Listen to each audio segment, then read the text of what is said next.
नमस्कार, आप देख रहे हैं टीवी 9 राजस्थान। मैं हूं अम्बेश श्रीवास्तव। अब देखिए, राजस्थान में दूसरे चरण में जो है 13 सीटों पर चुनाव है और आज शाम 5 बजे चुनाव प्रचार जो है थम जाएगा।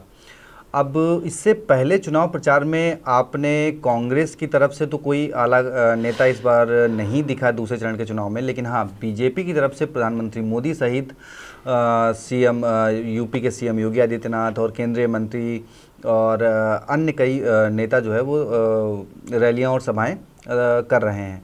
अब एक देखिए, प्रधानमंत्री मोदी ने जिस तरीके से बांसवाड़ा और फिर टोंक में राम नाम और हनुमान चालीसा को मुद्दा बनाकर जनता से वोट की अपील करी, तो वहीं अब जो राजस्थान के बीजेपी प्रदेश अध्यक्ष हैं सीपी जोशी, उन्होंने एक बयान दिया है।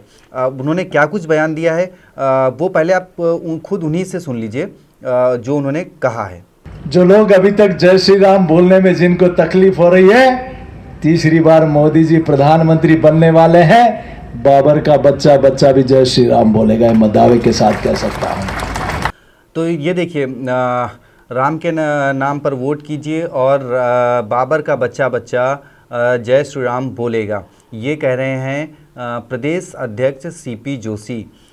अब ऐसा क्या है कि राजस्थान के दूसरे चरण में जो 13 सीटों पर चुनाव होने वाले हैं, उससे पहले बीजेपी जो है वो राम, हनुमान जी और बाबर पर आ गई है। तो इसी बारे में चर्चा करेंगे। हमारे सीनियर हमारे पुष्कर सर हमारे साथ हैं, इन्हीं से बताएं। सर, बीजेपी जो है दूसरे चरण में जो चाहे प्रधानमंत्री मोदी हों और अब सीपी जोशी, इस तरीके का बयान, क्या ये चुनाव आचार संहिता का उल्लंघन नहीं है और इसके मायने क्या हैं राजनीतिक? देखिए, जो आपने अभी सीपी जोशी का बयान सुना है, उन्होंने बहुत, कहते हैं नेता बहुत शातिर होता है। उन्होंने कहा ना, ऐसी मानसिकता वालों को दफन कर दीजिए, और उसके बाद कहा कि जब 26 आ जाएगी तो बाबर का बच्चा भी राम राम कहेगा। कौन है बाबर का बच्चा? वो यही तो चाह रहे हैं कि सवाल उठ जाए और हिंदू मुसलमान हो जाए। आपको थोड़ा 3 दिन पुरानी कहानी भी ले चलते हैं। बांसवाड़ा में किया था जी सर, पीएम मोदी ने रैली की, उसके बाद रोड शो हुए महनजीत सिंह मालवीय के लिए। ना तो वहाँ वो हिंदू मुसलमान वाला सेट हुआ, जो वहाँ रोड शो हुआ उसमें बीजेपी के नेता गायब रहे, और तीसरा अब महनजीत सिंह मालवीय और ये सीट फंसती हुई नजर आ रही है। तो करे क्या? नहीं बैठ रहा तो कहे अब की और जरा चाप के दो कि वो बाबर का बच्चा बच्चा बोलेगा। बाबर के जाओगे तो अकबर कौन थे, फिर बाबर कौन थे, फिर अकबर कौन थे, अकबर कहाँ गए, फिर वो दरअसल चाह ही यही रहे कि इसका कोई जवाब दे दे। कांग्रेस अब की पिच पे ठीक है, लेकिन कांग्रेस उससे बड़ी गलतियां कर दे रही है कि उसके केंद्र में बड़े नेता बैठ के कुछ ना कुछ कह देंगे, उसका लोग सुर्रा बना लेते हैं। लेकिन ये समझ में अम्बेश आ रहा है मुझको, जहां तक कि बीजेपी ना इन 25 सीटों पर, अब की 25-0 वाली लीड तो आप मतलब बहुत दिन से कह रहे हैं, मुझे लग रहा है कि कांग्रेस डबल डिजिट ना दिखा दे कहीं। जो आप मजाक में कह रहे थे कि 12 सीटें जीत आएगी, तो 2 चरणों मिला के 12 सीटें ना, मगर ऐसा कुछ इतना नहीं, लेकिन 12 से 15 सीटों पर लड़ाई बहुत तगड़ी है। आप देख रहे हैं ना, पीपी चौधरी जैसे नेताओं को कंगना रनावत के रोड शो की जरूरत पड़ रही है। अरे गजेंद्र राज शेखावत को पड़े तो ठीक है, पीपी चौधरी को भी पड़ रही है। वैसे सर, राजस्थान का जो सिनेरियो रहा है, अगर 2020 में हम देखें तो बीजेपी ने लोकसभा की सीटें तकरीबन 18 से 20 जीती थी। वहाँ पे कांग्रेस की कम थी 4 में, 2004 में। 2009 में कांग्रेस ने 20 जीती, बीजेपी ने 4 जीती। वो बात अलग है कि 14 और 19 में आपने 25-25 सीटें जीती।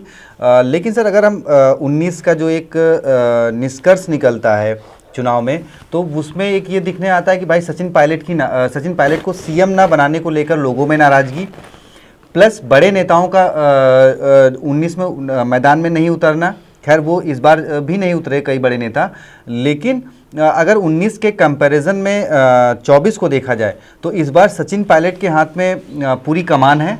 हाँ, राजस्थान की, तो फेरबदल तो वैसे लग रहा है। तो क्या बीजेपी, और देखिए मोदी जी ने जो सभाएं करी, उन्होंने राजस्थान में 9 सभाएं करी, उसमें से 4 सभाएं उन्होंने सचिन पायलट के प्रभाव वाले क्षेत्रों में करी। तो क्या मतलब बीजेपी ये मान चुकी है कि इस बार वो जो सचिन पायलट कह रहे हैं वो सही है, और इसलिए बीजेपी का पूरा फोकस इसलिए गया कि उन्होंने अपने पीएम को पायलट के प्रभाव वाले क्षेत्रों में उतार दिया है। तो अब जो पीएम मोदी ने किया, जैसे देखिए अब उन्होंने दौसा किया, दौसा टीवी9 के सर्वे में वो सीट अनिल चोपड़ा हारती हुई दिख रही सर। दौसा में वो मुरारी लाल मीणा है सर। हाँ। जयपुर ग्रामीण में 1% का अंतर है, वो वोट मतलब कांग्रेस की तरफ या बीजेपी की तरफ खिसक सकता है। सिर्फ दोनों नेताओं में अगर कहें तो 1% से बीजेपी की बढ़त है, और ये भी साथ में सर्वे में है कि वो 1% से कुछ फर्क भी पड़ सकता है, आगे पीछे हो सकता है। उसके बाद पीएम मोदी अजमेर में उन्होंने सभा करी। अजमेर में बीजेपी ने भागीरथ चौधरी को मैदान में उतारा है, जो कि विधानसभा चुनाव हार चुके हैं। और पूरी सीट पर, पूरे अगर वहाँ की 6 सीटें हैं, 6 सीटें में वही एक सीट थी जहाँ पर बीजेपी हारी है, बाकी 5 सीटों पर बीजेपी जीती है। फिर भी उन्होंने अपने हारे हुए उम्मीदवार को लोकसभा का प्रत्याशी बनाया। कांग्रेस ने वहीं मिल्क मैन के नाम से मशहूर रामचंद्र चौधरी को अपने मैदान में उतारा, और उनकी पकड़ जो है वो काफ़ी मजबूत दिख रही है।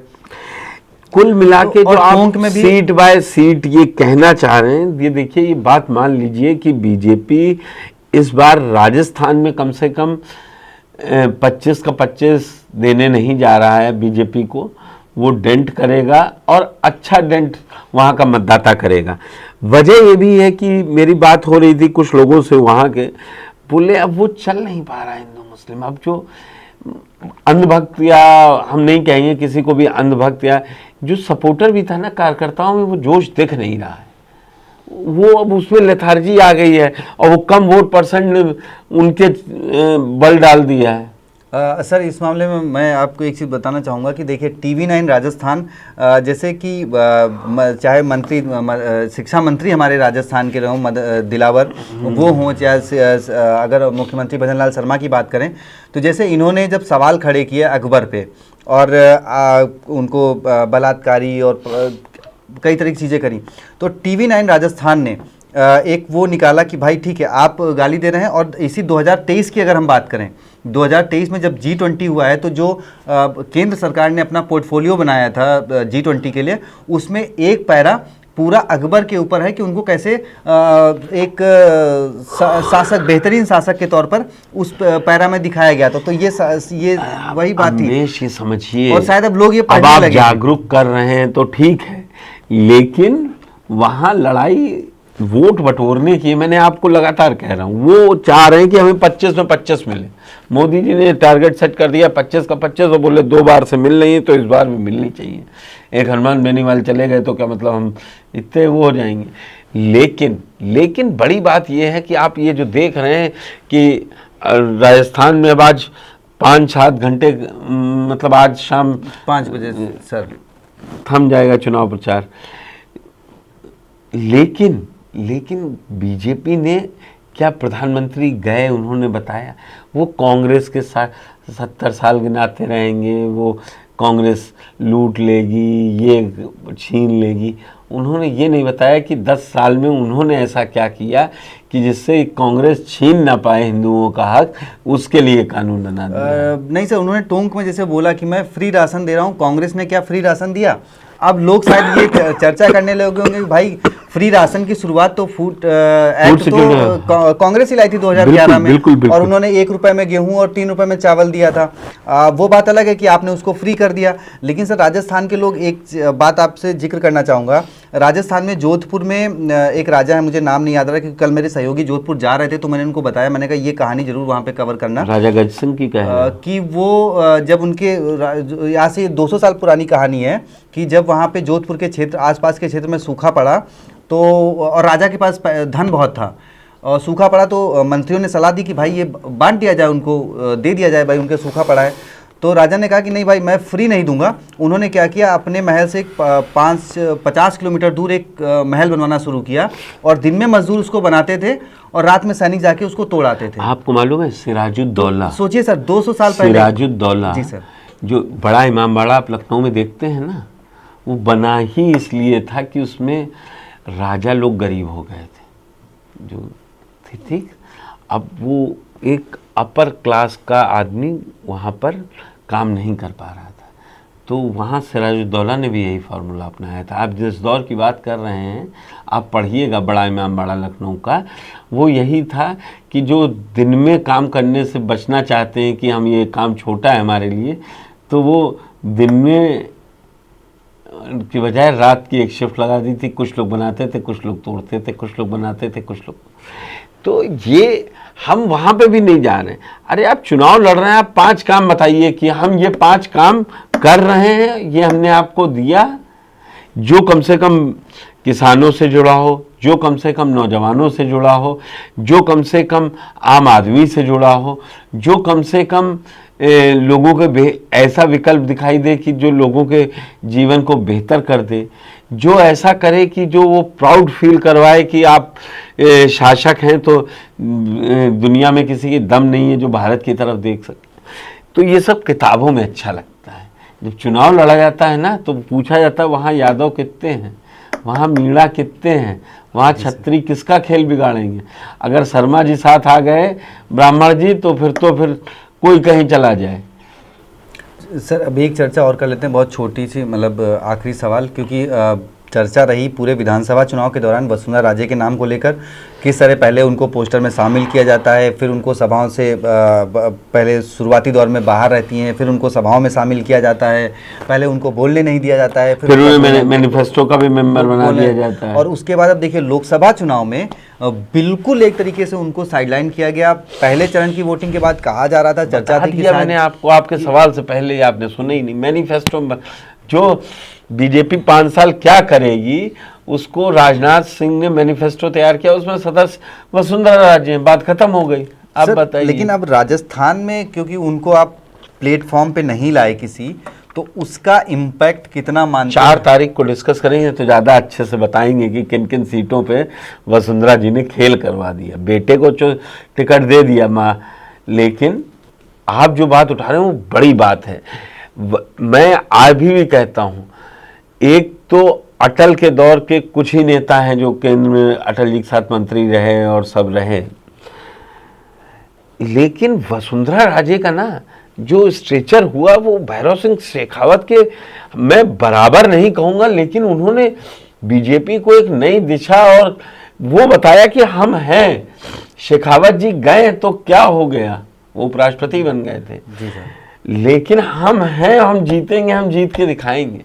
और राजनीति में ना इतनी जल्दी हार जीत का फैसला नहीं कि तुरंत गए और मैगी 2 मिनट पानी उबाला था जल गई तो नहीं खाई जाएगी। ना राजनीति बहुत, देखिए ना, यही राहुल गांधी को 2014 में क्या कहते थे और इसी मोदी के खिलाफ कोई सुनने को तैयार नहीं था। आज आप बैठ के पूछ रहे हैं ये हिंदू मुसलमान क्यों कर रहे हैं। ये समय है, यही समय है वोटर्स के लिए भी सही समय है कि वो अपना चुनाव ऐसे करें कि जो उनको उनकी लिविंग स्टैंडर्ड को बढ़ाए, उनके बच्चों का भविष्य तय करे, तमाम चीज़ें। लेकिन इस भाषण के अलावा मैं आपको असली बात बताऊं, चुनाव आखिरी दिन है आज, और आप अभी साउंड बाइट लाएंगे ये भी चल गया, ये भी चल गया। बीजेपी को चुनाव में इन 13 सीटों में 13 चाहिए। दावा तो सभी कर रहे हैं कि हम 12 पहले चरण में जीत गए हैं। बिल्कुल सर। चलिए देखिए, अब बाबर और राम और हनुमान जी इन सब पर जो आ गई है, तो अभी तो खैर दोपहर का ही वक्त है, शाम को 5 बजे तक सभाएं होंगी, तो और कुछ क्या निकलेगा और क्या कुछ समीकरण बनता है और क्या कुछ रहने वाला है, तो वो हम एक बार 8 बजे फिर डिस्कस करेंगे सर के साथ और आपको बताएंगे। तो चैनल को सब्सक्राइब जरूर कर लीजिए और 8 बजे का इंतज़ार करिएगा। बाकी इस वीडियो को देखने के लिए बहुत बहुत धन्यवाद, और जो भी आपके कमेंट्स हैं प्लीज़ कमेंट बॉक्स में ज़रूर बताएं। शुक्रिया।